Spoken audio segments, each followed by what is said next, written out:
Stop scrolling. You're being lied to. This is all fake. Let's be real for a second. The world of online wealth has changed. NFT flipping, crypto moonshots, it's dead. The bubble didn't just pop, it evaporated. If you're still chasing these, you're losing more than you'll ever win. Smart investors moved on. Before you jump into anything, you need to filter the noise. Ask yourself, is AI replacing it? Is the industry shrinking? Are you likely to lose more than you win? But it's not all doom and gloom. There's an easy bucket for beginners. Short-form content editing is the gold rush of 2026. Every business needs it. It's beginner-friendly and scaling fast. If you're starting from zero, this is your entry point. No excuses. Then there's the medium bucket. This is for those who want to build systems.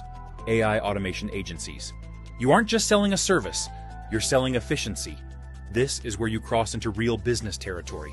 It requires more skill, but the retention and recurring revenue are massive. Finally, the hard bucket. This is for the long-term players. Real wealth, building software. It's a long game with high barriers to entry, but once you build it, it works for you. Forever. This is how empires are built. It's hard because it's worth it. Most people fail because of shiny object syndrome. They jump from one thing to the next, never mastering anything. Ruko, stop! The winners are the ones who pick one bucket and go deep. They block out the noise and execute with absolute focus. Which one are you? Pick your lane, block the noise, go